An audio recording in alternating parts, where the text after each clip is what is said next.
I was a little bit old when My Little Pony came out, so I didn't really get interested in it. And I also thought that it's something marketed towards girls mostly. But recently, a couple of people showed me some songs from within the show, and it's very catchy. And yeah, it's definitely something like I would let my kids watch the TV show because they have very interesting messages about friendship and kindness. And I think they even have like a couple of cartoons that are anti communist. From what I understand, there is an episode where one of the ponies wanted to create the society of equality, and initially everything looks nice and everything looks desirable, but then you realize that the baker isn't allowed to bake the perfect cake because they have to be equal. So you can't have like someone be better than others. And since you can't get other people to be good, you can get people that are good to be bad at what they do. So yeah, I mean, I guess it creates a very interesting fandom. But what's interesting is that you get to see these articles which are popping up, and a lot of people are sharing this one. My Little Pony fans had a Nazi problem for a long time.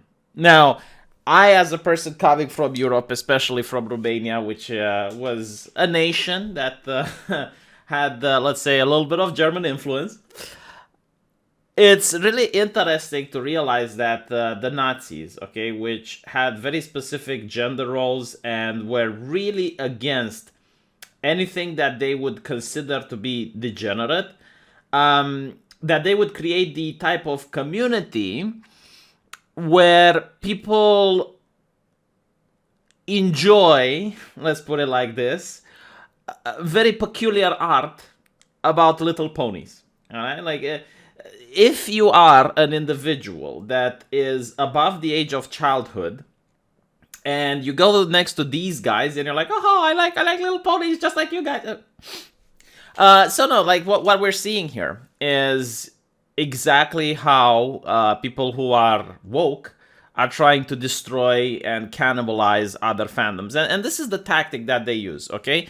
The first thing they use is that they take random individuals that just happen to share a hobby and they use the word community upon them. Like they inflict the word community. They will say it's like, it's the My Little Pony community.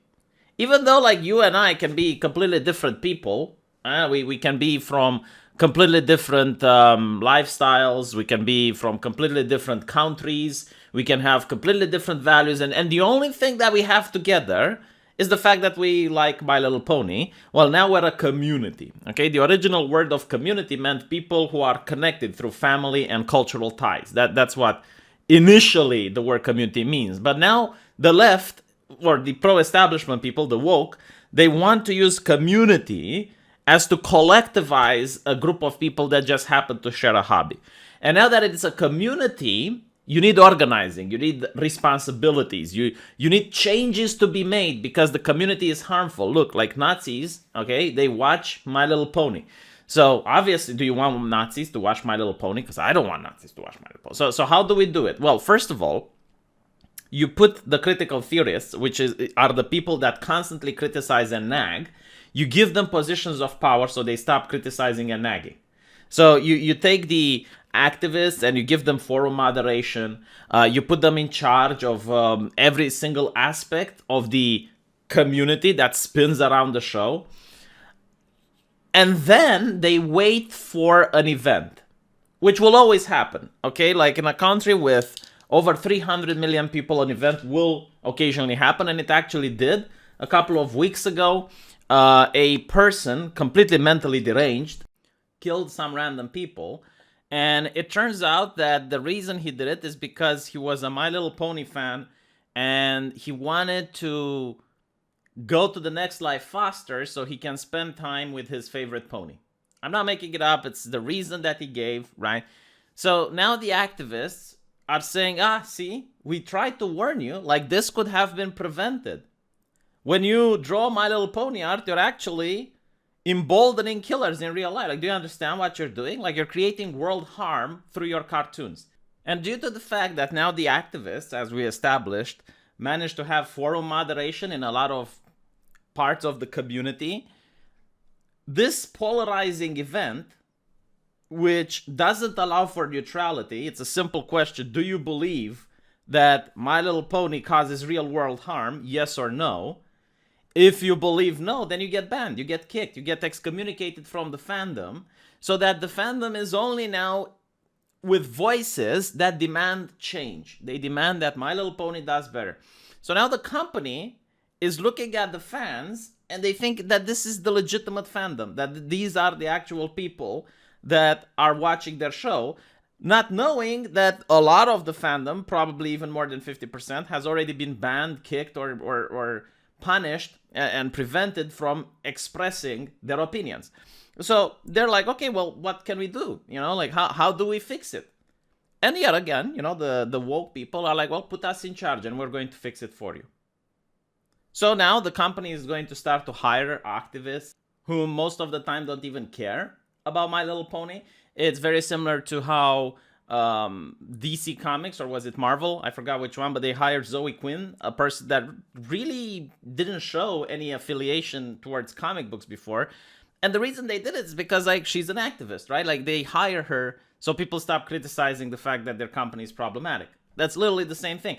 And when you put these people into positions of power, then they demand more and more resources, right? Like, they demand more money, they demand more manpower, they demand you hire more like them, until your company gets completely infected and subverted by people who are not interested in My Little Pony. They're not interested in the show to continue with success, but what they are interested in is promoting a message. The message comes first and foremost. So when you watch My Little Pony, you're not getting My Little Pony anymore, you're getting critical theory.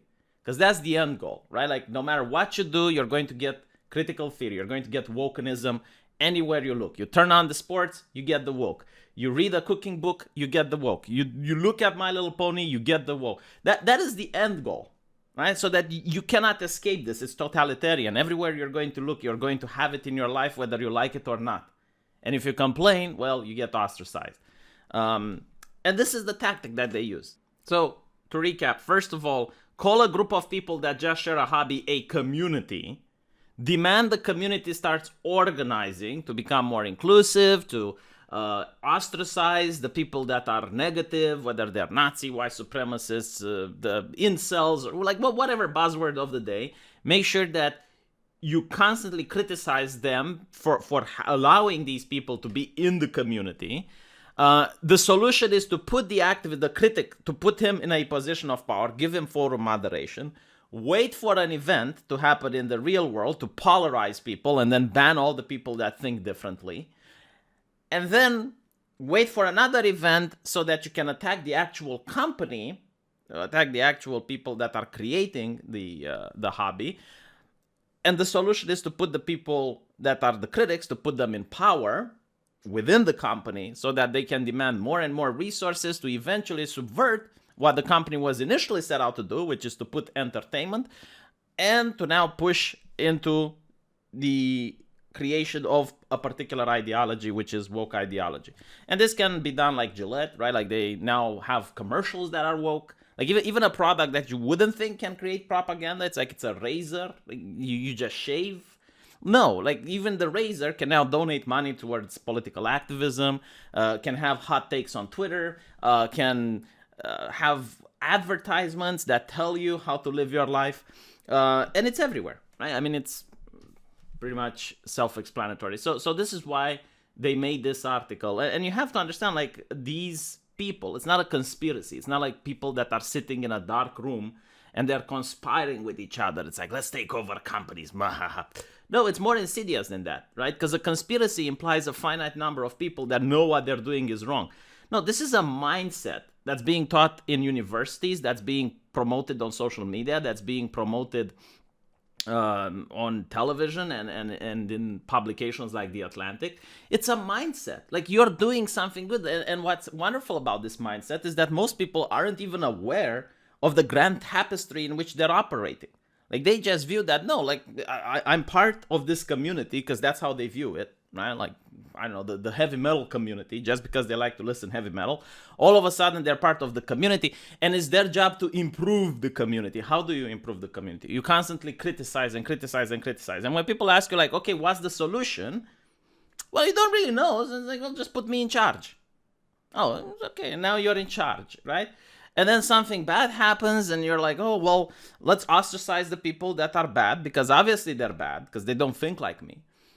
And, you know, the rest is history. So this is something that hopefully you guys have learned. What is the way to fight against this? I suppose if you have a company, right, don't give in. Like, first of all, call them out when they say it's a community, because it's not.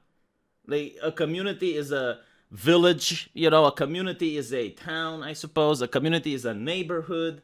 A community is even a community center, right? But like, if some people just prefer to listen to heavy metal, that's not a community. You know, it's the same thing like saying the community of people that like to use the sidewalk in front of my house. I mean, just because they have to use it doesn't mean that they share core values, doesn't mean that they share the same ideas and opinions, or that they know each other, or that they would help each other out. It's not a community, right? So you need to accurately say, no, there is no heavy metal community, there is no brony community. That's like people who enjoy the hobby. It's completely different, right? So say no to their organizing efforts, tell them to fuck off, block, mute, ignore. Like that's how you fix it. Make sure they don't get moderating power, and if they do get moderating power, immediately talk with other people that are like-minded with you, and start your forum somewhere else. In fact, I would encourage people when they start any type of forum or whatever, say no to politics. No to politics. And the moment they start being political, you say, hey, Tovarish, did you read the rules? No politics. And if they say, well, everything is political, then, well, I guess you're not welcome to any forum there, because you haven't found the way not to be political. You need to figure out the way of not being political. Let me know what you guys think, and I'll see you in the comment section. Take care.